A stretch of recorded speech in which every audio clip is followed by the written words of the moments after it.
Hello sa inyo. Ayan. So, unang-una, maraming salamat na binigyan po ninyo ng oras yung mga distributor po namin dito sa Nutri Company upang mapakinggan yung presentation po ng product namin na itong BioSpray. Ayan. So, let me formally introduce myself. I am Raymark Biala. Ayan. Ambassador po ako ng Nutri Company since 2018 and regenerative healthcare provider and product expert specialist din po. I always go with my wife, Miss Sunshine Biala. Ayan. So, along with my presentation of the product, for unang-una, gusto ko munang ipakilala sa inyo yung mga natulungan ng produkto nating BioSpray. Okay? Kasi of course, para saan ba yung BioSpray na yan? Di ba? Yan yung mga katanungan po ninyo. I would like to show yung mga actual testimony, actual user ng BioSpray dito sa Bayan ng Pila. Si Sir Redento Boy Ibardia, so siya po yung pasyente po natin. At ito naman po ang kanyang asawa, si Ma'am Nedelisa Ibarbia, mas kilala Ma'am Nedi. Ang condition ni Sir Ibarbia is diabetic siya for a very long time na, no? And he's been using insulin for more than 2 years nung na-meet ko siya. Meron na rin po siyang maintenance ng metformin at glycoside. And of course, yung mga iba pa niya maintenance sa high blood niya and all other health conditions na meron po siya. And of course, laging mataas yung sugar level niya, no? 180, nagto-200 siya, ganyan. Bababa na yung 200 no 180. Usually, mataas talaga yung sugar level niya. And nasugat po siya. Ang masama dito, nasugat siya last December 2023. Dito na po, kumbaga, nag-umpisang bumagsak yung health condition ni Sir Boy. Kasi noong December 2023, na-aksidente po siya. Dinala po siya sa Laguna Doctors noong January. Okay? At they spent 200,000 during this time to remove yung isang daliri ng kanyang paa at i-debride yung sugat ng kanyang paa. So, nagkaroon po siya ng what we call isa sa mga complication ng diabetic na gangrene. And this is last January 6, 2024. And only in a span of 11 days, makikita nyo dyan, yung daliring ito, nag-start na siya, mangitib o mabulok na po siya. So, ganyan kabilis yung pagkabulok ng mga sugat ng mga diabetic patients. So, imagine ha, in a span of 11 days, nabulok na po yung isang daliri niya. What more after 4 months? Yan. So, na-meet ko kasi si Sir Boy at ang kanyang asawa noong May 8, 2024. And nung time na ito, nung nag-present ako sa kanya, sabi nga nila, ito na siguro yung pinagdadasal namin for a very long time. No? 4 na buwan nilang pinagdadasal na makahanap sila ng solusyon. Pero kahit saan kasi tayo magpuntang hospital, pag nakita niyo yung paa ni Sir Boy, isa lang talaga ang hatol nila dito. Ina-amputate po talaga nila. So, nung nag-present ako nung May 8 sa kanila, hindi pa sila agad nakabili ng BioSpray. Kasi alam niyo po ba, sa katapusan po ng buwan po na ito, i-schedule na po si Sir Boy sa foot amputation. At pinagre-ready sila ng additional 200,000 more or less, no? 200,000 again for foot amputation, below the knee ang putol. So, technically speaking, wala silang perang ilalaan sa isang product kung hindi naman talaga sila sure kung makakatulong po ito. So, ang ginawa ni Ma'am Nedi, no? Alam niyo, to verify, nag-survey siya dito sa Bayan ng Pila. Pinuntahan niya yung mga naging pasyente namin, mga konsihal, mga teacher, no? Tapos mga professionals, yung mga kapitbahay niya dito, kakilala niya talaga, no? At pinagtanong niya talaga kung effective ba talaga yung BioSpray. You know what? Lahat ng pinuntahan niya, iisa lang ang feedback. Subukan niyo na yung BioSpray, for sure hindi kayo maghihinayang. Kasi sila na tinanong niya yung nakinabang sa BioSpray, alam nila na makakatulong din itong BioSpray sa asawa niya. And no May 10, I should say, no, kinukulit na nila ako na gusto na nilang i-try yung BioSpray. Ginawa nila ng paraan para makabili ng BioSpray. So, nung dumating yung product, exactly nung birthday ni Sir Boy, nung May 11, no, in-administer natin sa kanya yung BioSpray. Ganyan lang po siya gamitin. 2 minutes, sir. Yan. So, i-spray po siya sa ilalim po ng dila. At i-hold siya for at least 2 to 3 minutes bago po siya lulunukin. And we call that sublingual application or intraoral. Yeah. So ganyan lang po gamitin yung product nating BioSpray. Ngayon, kapag meron kasi mga open wound tulad ng mga case ni Sir Boy, pwede po din natin siyang isprayan directly doon sa sugat. So makikita niyo dito, tinuturuan ko sila kung paano linisin yung sugat, no? Ipapat dry nila, i-air dry muna sa kanila isprayan ng BioSpray. Tapos sa kanila papatuyuan. So ito yung actual na paa ni Sir Boy no May 11.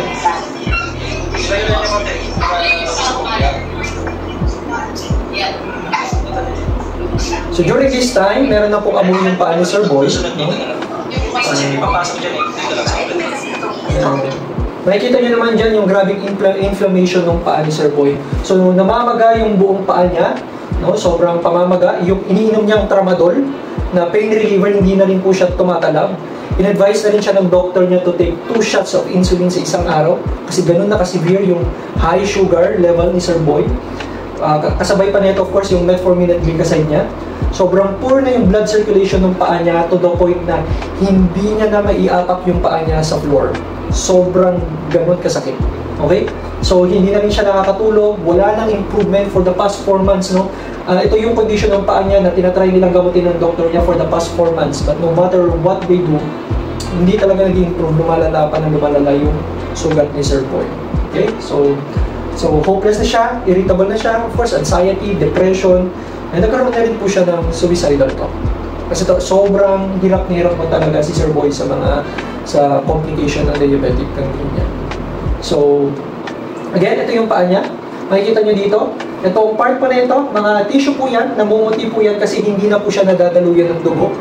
Tapos mapapansin nyo yung paligid ng sugat niya, yan, kung makikita nyo, pagkapang yung sugat niya, wala talagang indikasyon na maghilom yung sugat niya. Yan, tapos itong daliling ito, January pa lang nangitim na, nung hinawakan ko siya nung May 11, matigas na po siya, para na siyang kahoy. Wala na rin siyang pakiramdam. So technically, patay na talaga to. So itong muscle na to, pag natuyo po ito, naglalagay po siya tulad nito. So pag dinala po ito sa hospital, ang ginagawa nila dyan, tinatanggal nila yan, kinakayod nila. So habang tumatagal nauuka yung sugat po na yan. So pag hindi na nila ma-manage yung infection niya, at mga bacteria sa sugat na yan, at hindi na kaya din ng pasyente yung pain, isa lang talagang hatol nila dyan. To ease yung pain, nararamdaman ng pasyente, ina-amputate po nila. So yung last diagnosis sa kanya is below the knee. Yun yung sabi ng doktor sa kanila na puputulin ng paa niya. Na again, sa katapusan ng May. Kung mapapansin nyo ito, May 11, we only have few days before the end of the month. So we have a very limited time bago siya bumalik sa doktor. So ginawa namin, tinaasan namin yung dosage niya. Ito ang paa niya after 11 days. Yan. So makikita niyo po dito, yung part na sugat niya na ito na pagapang, mapapansin niyo po doon, nag-uumpisa na siyang tumikom. Tapos yung part na namumuti, kasi nga poor blood circulation, nakikita niyo po doon, meron na po siyang blood circulation at namumulan na po yung sugat niya.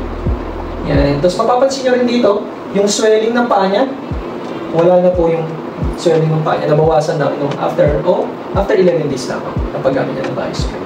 So tuloy-tuloy yung paggamit ni Sir Boy. After 17 days of using the product, okay, so tinest namin yung sugar niya. Kasi yung time na ito, birthday ng apo niya, and then pinuntahan namin, just to, alam yun, kakakain niya lang ng carbonara, tapos tinest namin yung sugar niya. And if hindi tayo naka-fasting, okay, ang normal sugar ay 125, pero kapag naka-fasting tayo, ang normal ay 100. So ito, si Sir Boy, hindi siya naka-fasting. And again, kakakain niya lang. So tinest namin yung sugar niya, we're expecting actually, nasa around 180 to 100, pero sabi ko kahit mag 150, okay na. No? Pero nung tinest namin yung sugar niya,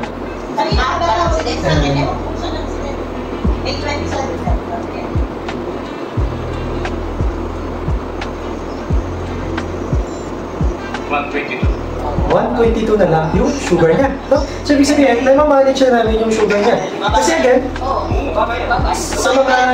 sa mga diabetic patient na mga ganito, may mga komplikasyon ng diabetic, no, gangrene, neuropathy, nephropathy, no, hindi talaga mag-improve yung health condition nila kapag hindi na mamanage yung sugar po nila.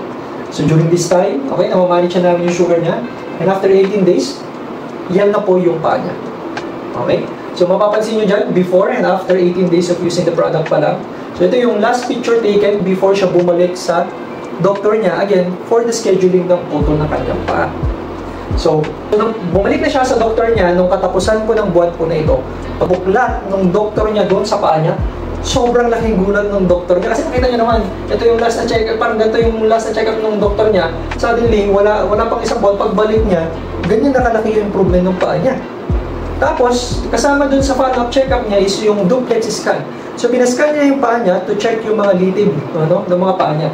Kasi pag nakita doon na may mga bara-bara na, wala nang sobrang mababa na yung blood circulation sa paa niya, doon usually yung hatol ng doktor kung saan pinuputol yung paa niya.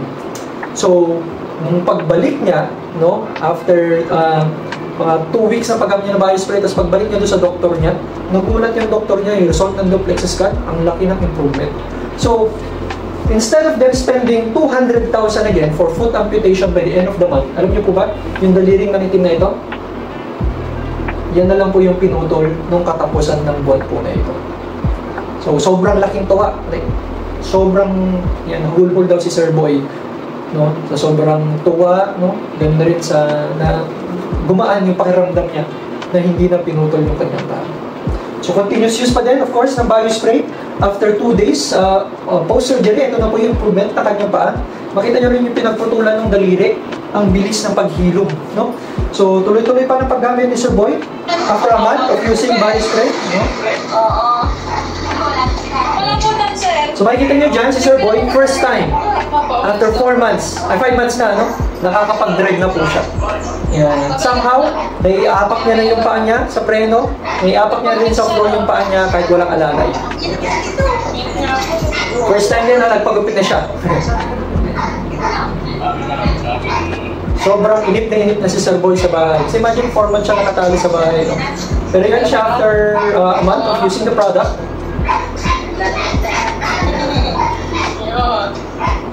Yan. So, laki ng ginhawang naramdaman niya. Yan. So, ito na yung paa niya after 64 days or 2 months of using BioSpray. Yan. Kita niyo yung improvement na kanyang paa. Ayan. After 76 days, ito na po yung improvement na kanyang paa. So, kung makikita niyo dito, no, ito yung ginagawa ng BioSpray talaga sa mga gagamit nito. Makikita niyo po dito, yung laman, no, bumabalik, yung arteries niya, ng mga maliit niya na barado, no, na poor na blood circulation, gumanda na yung blood circulation ng paa niya. Yung balat niya, even yung footprints ng paa niya, babalik. Ang tawag po dito ay cell regeneration. So, nire-repair ng BioSpray, okay, yung mga cells sa katawan po natin. Alright, so, yan, nasa labas, mabilis natin makita, pero sa mga diabetic patient, hindi talaga yung sugat ang problema po nila. Ang pinaka-main problem talaga nila is yung pancreas po nila. Yung pancreas kasi nila, hindi na nagpo-produce ng enough insulin, at yung insulin na ito, yung nagna-normalize ng sugar level sa katawan po natin. Okay? So, nung gumamit si Sir Boy ng BioSpray, nakita niyo naman, yung sugar level niya, na-manage na natin. So, ibig sabihin, part of the repair na ginawa ni BioSpray, hindi lang yung sugat, but yung pancreas niya. So, nag-normalize yung insulin production sa katawan niya, nag-normalize din yung sugar niya, yung sugat, mag-i-improve talaga yan. Same story sa lahat ng complication ng diabetic patients. Okay? So, ito na pa niya after 3 months. Yan, after 4 months, after 5 months, after 6 months, after 7 months, no? Ito na yung paano yung December 3. And first time after 1 year. Nung event, wala pang 1 year pa nga ito eh, actually, yung December 8 lang ito eh. First time, nakapagsapatos po siya. After roughly a year. No? So, yan is yung panahon na nagte-testify siya sa around kulang-kulang 100 na katao dito sa bayan ng Pila. Sobrang daming attendees ng time na yun, mga kapitan, mga konsihal, mga taga-munisipyo, mga nurses, mga doctors, no? May mga, marami nag-attend ng time na ito. Sobrang laking tuwa nila sa naging improvement ni Sir Boy dahil sa paggamit niya lang ng BioSpray. Okay? So, ito na yung paa niya, no? Ito yung power of cell regeneration talaga. Okay? Medical miracle ng BioSpray. Yan. So, actual testimony yan ng mga patients natin. So, yan si Sir Boy. I-drive nyo na rin yung sasakyan niya. Yan yung pinaka-latest update natin sa kanya. You know what? Update sa kanya this 2025. Wala na po siyang insulin. Hindi siya nagtatik ng insulin. Wala na siya iniinom na metformin, glycoside, tsaka yung maintenance sa high blood. Yung sugar niya, okay, normal na so long as, of course, yung diet niya is walang high sugar and high carbohydrates. Okay? So, basta normal siya, basta hindi siya makulit, no? Hindi na siya sasuway. Yan, ganoon na rin yung blood pressure niya. So, yung ginagawa niya na lang is, yun nga, sabi niya, nagpapakulo na siya ng mga dahon-dahon, no? Yung iniinom niya, okay? Tapos yung mga bawal, hindi niya na talaga ginagawa. Alright? So, ngayon, yung improvement niya, no? Siya na yung hatid sundo sa apo niya, no? Nagagawa niya yung hindi niya nagagawa noon. Tapos, yun nga, makikita niyo naman sa ngiti niya kung paano siya natulungan ng BioSpray. If you have question about the product, if you have doubt about the product, pumunta kayo dito sa bayan ng Pila, and sobrang masaya ako na ipakilala sa inyo personally si Sir Boy, and he will personally tell you kung paano nakatulong yung BioSpray sa kanya. And again, yan lang ang ginamit niya for the past months sa recovery niya po ng BioSpray. Okay? So, ang BioSpray kasi is hindi lang po siya sa mga diabetic patients, no? As you can see, no? Pero yan, Marami tayong mga diabetic patient na natulungan ng BioSpray. Yan. Halimbawa kasi, pag diabetic ka, hindi mo pwedeng isantabi yung sakit na yan. Kasi itong pasyente na ito, diabetic siya, okay? Tapos, nag-ahit siya ng balbas para, alam niyo, pumogi. Pero yung intention niya ng pumogi, napasama. Nasugan ka nito ng napakaliit. Pero again, dahil diabetic siya, ito po ang nangyari sa kanyang baba. Yan. Pasintabi lang po, no? Pero yan na po yung actual na baba niya. Diyan po siya tinubuan ng gangrene. So, hindi lang siya sa paa. Kung sa paa, sinusolusyonan nila, is pinuputol nila. No? So, kung sa kamay, pinuputol nila. Eh, paano yung dyan? Diba? So, hindi naman pwedeng putulin ng doktor yung leg niya, di ba? Yung tanggalin yung ulo niya. And so, buti na lang, nakakilala nila yung BioSpray, no? And si Sir, kita niyo naman. Talagang dyan na yung gangrene niya. Wala, hopeless na talaga yung case niya. Ayan, hopeless na talaga yung case niya. So, nung naging monitoring, yan, pakita po sa yung update sa kanya. Yan. So, before using the product, ito po yung condition ng kanyang gangrene sa kanyang baba. So, paano nila ginamit? Again, kapag mayroong open wound, pwede po siya i-spray directly sa sugat. But then again, yung pinaka-main application ni BioSpray is sublingual. So, ini-spray po siya directly sa ilalim ng dila. Okay?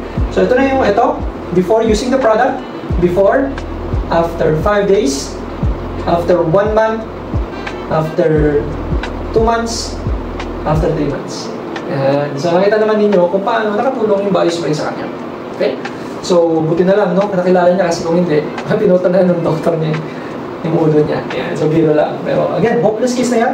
Pero dahil sa BioSpray, natulungan pa po siya. So, marami tayong mga pasyente ng mga diabetic, no? Mga gangrene, napakarami niyan. Hindi ko na rin may papakita sa inyo mga documentation kasi marami po yan. But if you are interested, no, you can ask yung kung sino nag-send sa inyo ng video na to na para isend din sa'yo yung mga copy na to. And most of this copy, ibang testimony kasi mga large files na po sila. Ayan. So again, like I said earlier, yung BioSprays hindi lang po siya sa mga diabetic patients. I will show you a patient na na-stroke din, okay? Dito muna tayo sa bayan ng Pila. Ayan. So pwede rin siya of course sa mga stroke patients, no? So later on, marami pa mapapakita sa inyo mga health conditions na natulungan ng BioSpray. Pero dito muna tayo sa stroke. So si Sir Midardo Umali, taga dito din po siya sa bayan ng Pila, sa Bulilan Norte. Okay? Kasi nila siyang daddy. Yan. So si daddy, na-stroke po siya at the age of 83. Yan. So 83, apat niya na pong stroke. Ito. At ito na po yung pinakamalala niya pong stroke. Ito po siya. Nung na-meet ko siya nung April 15. Na-discharge po siya nung April 11. This is 3 days na siyang nasa bahay. Na-stroke siya nung April 4. So, ang condition niya po dito is nag-lock yung panga niya. Na-stroke siya, nag-lock yung panga niya, yung dila niya po lumuwit palabas. So, hindi niya po malunok yung sariling laway niya, nasasagid siya. Nagsara din daw po yung esophagus niya. So, hindi malagyan ng mga doktor ng tubo dito sa esophagus niya. Gustong gawin ng doktor is butasan daw po siya sa tagiliran niya para doon ipadaan yung pagkain niya. So, matanda na, no? Ayaw na rin pahirapan ng pamilya na lagyan ng butas sa tagiliran. They decided na iuwi na lang si tatay sa bahay po nila. Yeah. So, nung na-meet ko siya, nakasa na lang po siya sa dextrose at oxygen. Imagine na, hinang-hina na yung katawan niya, unresponsive na rin siya, tulala na siya, nakatingin na lang siya sa taas. Tapos meron pa siyang sakit na Parkinson's. Na actually ikinamatay ng isa niyang kapatid kasi wala po talagang solusyon ng sakit na Parkinson's. So Parkinson's is a neurodegenerative disease, no? Ito ay sakit na habang tumatanda lumiliit yung utak, nagkakaroon sila ng involuntary movement. So manginginig. So sobrang panginginig ng ni Daddy nung before to the point na hindi niya mawakan ng kutsara. Gutom na siya, hindi niya talaga mawakan na mabibitawan niya kasi. So ganun ka-severe. No? So may ininom siya ng gamot para kumalma, pero after ma-wear out na yung gamot, balik pa rin sa panginginig si Daddy. So yan yung sakit niya before ko siya na-meet nung April 15. So nung nag-present po ko nung time po na ito, actually hindi sila bumili ng product kasi you know what, they already spent a lot in the hospital. At saka pag nakita ninyo yung itsura ni Daddy, sabi nga ng mga kapitbahay nila, isang bulatin na lang daw ang hindi bumipirma. Yung potang-pota ng si Daddy. So technically speaking, ayaw ng paglaanan ng family, no? Especially sa product na hindi naman nila sure kung makakatulong talaga sa tatay nila. So, pero merong isang tao na nagtiwala sa product. Actually, yung pamangkin niya pa. Ayan, ito si Josephine Umali. Ayan, mas kilalang Popin dito sa bayan ng Pila. So, si Ate Popin, sabi niya sa akin, Raymar, wala akong pera pambili ng biospray. Pero baka pwede mong sprayan si Daddy. So, nakiusap siya. So, ang ginawa ko, kumuha ako ng kutsara. Ayan, so inangat ko po yung dila niya. In-spray ko directly sa ilalim ng dila niya yung biospray.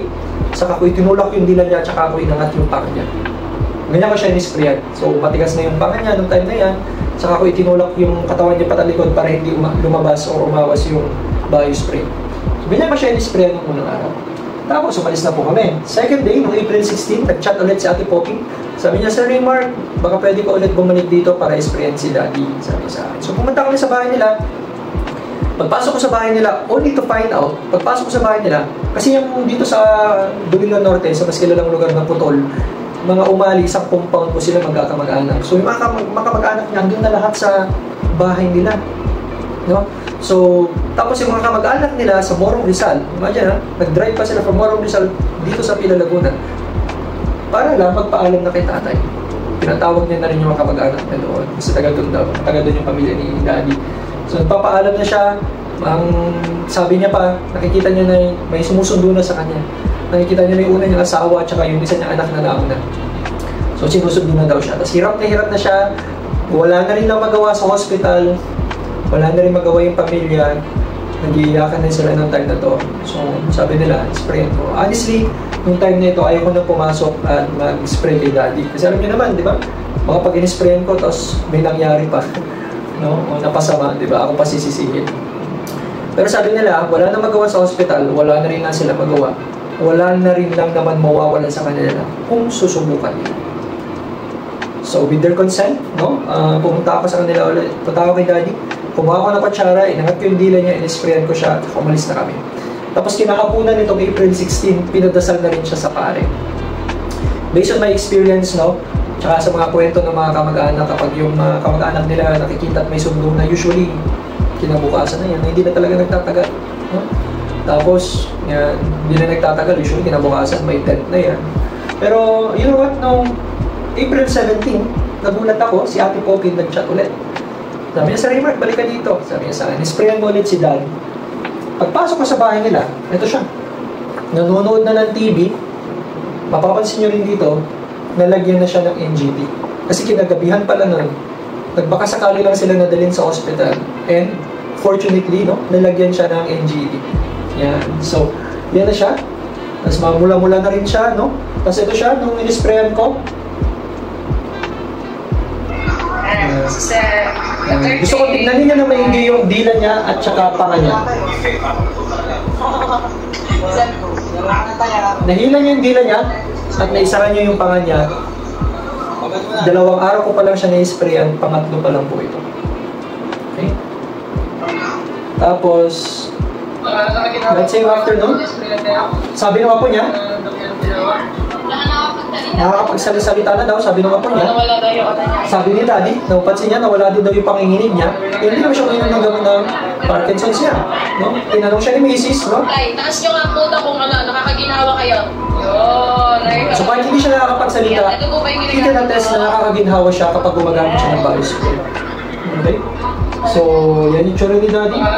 And after that, nung nakita yung isang anak niya na taga-Calamba, Laguna, na nag-improve yung tatay niya, nakita niya, nahihila niya na yung dila niya, naisasara niya yung panga niya, nakakalunok na rin siya, tapos nawala din yung panginginig niya, tapos responsive na nga din siya, nakakausap na siya, nakakapagsalita-salita na daw kahit papaano. Tapos yun nga, naitataas niya na rin yung kamay niya. Si ate niya decided to purchase 6 bottles of biospray. So 2 sa kanyang tatay, 2 sa kanyang binana, nasa Mindoro, alam niyo na may edad na, may maintenance na din. At 2 sa kanyang pamilya. Yan. Kasi of course, yung family din ni ate niya, may mga health condition din na gusto mong i-address. No? So, after a month of using biospray, actually after 3 weeks pa lang, si Daddy, nakakatayo na siya mag-isa papunta sa CR. Pag dumudumi siya na rin maghuhugas sa sarili niya. Yan. So, pag tumatayo siya, wala na rin umaalalay sa kanya. After a month of using the product, yan. Wala na rin yung panginginig. Mapapansin nyo dyan, wala na talaga yung panginginig niya o yung Parkinson's niya. Again, wala siyang ibang ginagamit kundi yung biospray. May panginginig niya, di ba? Ito yung asawa niya po. Papansin nyo, wala na talaga yung Parkinson's. And after 2 months of using the product, so ito si Ate Poppy, no? Yung pamangkin niya na nagtiwala sa amin sa product na nakiusap, no? So ito na si Daddy, makikita nyo, wala na po yung NGT niya. Hawak-hawak niya yung BioSpray, nakangiti na siya. Kasi alam niyo po ba, nakakahiga na rin siya ng flat sa kama. Kasi for the past month, no? Nakaupo lang siya, doon siya natutulog, imagine, no? Nahihirapan na yung matanda, pero during this time, nakakahiga na rin po siya sa kama ng maayos. Pero after 2 months, ito naging improvement niya. Who would have thought, no? Yung itsura ni Daddy kanina, no? Na pinagdasal na sa pare nga. Ito na siya after 2 months. And so makikita niyo dyan. So naghihimay na po siya ng gulay. Nagsasalita dito si Ate Poppy, no? Yung pangatin niya. And tuwa-tuwa sa improvement na tiyuhin niya. So this is June last year. Yeah, nagmamadali siya para lumabas, no? Para samsamin yung sinampay nila. Yan. Naglaba ka ba? Ayan, tayo nga, kung may trangkaso tayo, di ba hindi na natin pinapakialaman itong sampayin. Pero ang laki na naging improvement talaga ni Daddy. Sobrang alwan sa kanyang katawan na nagagawa niya na ulit yung hindi niya nagagawa na. So, again, makita niyo naman yung itsura niya. Sabi nga ng mga kapitbahay na isang bulati na lang hindi pumipirma, kotang-kota na. Yan siya ngayon dahil sa BioSpray. Because of what have happened kay Daddy, sabi ko kasi niyo, yung lugar nila dito sa Putol, isang compound sila dyan, nabalitaan lahat ng kapitbahay niyo yung nangyari kay Daddy. So, yung iba sa kanila, nagsibilihan na ng BioSpray. At yung iba sa kanila, wala pambili, nagpapaspray sila doon sa pamangkin ni Daddy. Yan. So, para, ano yun, maramdaman din nila yung miracle na binibigay ni BioSpray sa ating katawan. So, yan si Daddy. Yan. And because of that, no, nag-boom talaga yung BioSpray dito sa bayan ng Pila. And so, ganun na rin, of course, may mga iba tayong stroke patient na, alam mo yun, majority kasi ng mga stroke patient is ganito eh. Yung hirap makalakad. Yan. Nakikita nyo dyan. This is from Cabuyao, Laguna, no? So, hindi siya makalakad. Kalahati ng katawan niya, paralisado, binubuhat niya. And so, binubuhat niya kalahati ng katawan niya. Hirap na hirap talaga siya. Yan lang. Nakikita nyo dyan, wala rin siyang balance. Tignan nyo, ang tsura ng mukha niya, no? Ang tanda na tingnan. Kasi hindi niya rin may iangat yung kamay niya. Halos yung balikan niya, hindi niya may iangat, no? And those people who have experienced stroke, and yung mga taong may kakilala na stroke, alam natin, no? Ganyan yung tsura nila. Pero, ang available na option sa kanila is medication and therapy. Pero ito si Sir, after 2 months of continuous use of BioSpray. So kahit i-therapy mo yan at i-medication mo yan, hindi kayang kasing bilis ng ganitong recovery. In the span of 2 months, na-prevent ng BioSpray yung what we call apoptosis or yung cellular death of cell after stroke.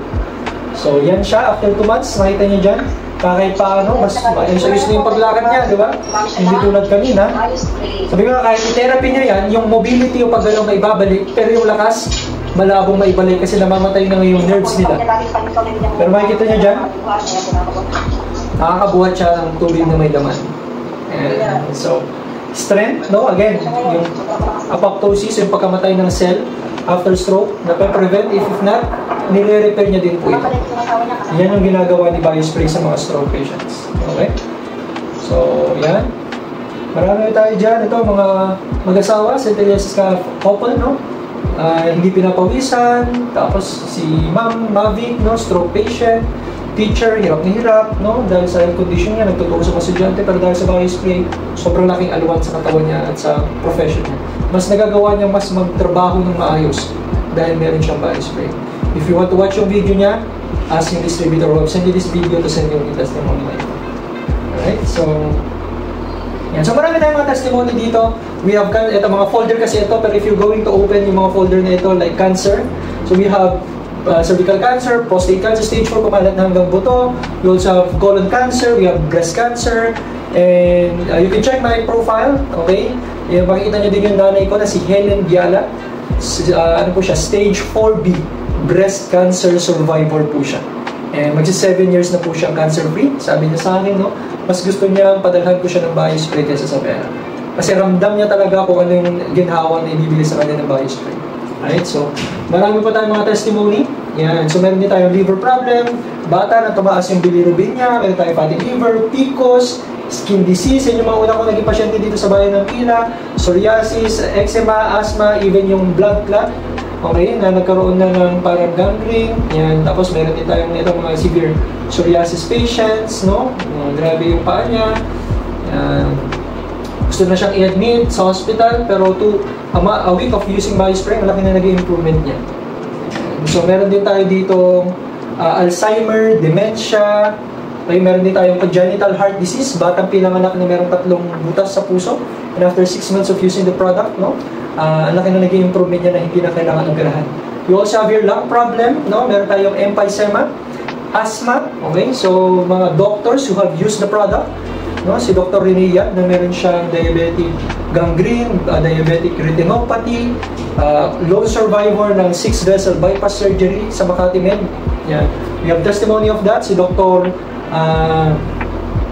Si Dr. Mila Victorillo, okay, who has been experiencing migraine for how many years since medical school, and after using BioSpray, no, napansin niya na hindi niya na kailangan uminom ng kape, hindi niya na rin kailangan uminom ng gamot. Dumating siya sa point na nagtuturok na siya para lang maibsan yung sakit ng migraine niya. Pero nung gumamit siya ng BioSpray, she have to admit na very effective talaga ito. Okay? So all of these people who you have heard, okay, marami pa po yan, hindi ko na may papanood, may papakita sa inyo, arthritis, gout, no, uric acid, no, lahat yan, ang ginamit lang talaga nila is BioSpray. Okay? We have your BioSpray and BioSpray Plus, no? If you want to know more about this product, please watch my next video po. Maraming salamat.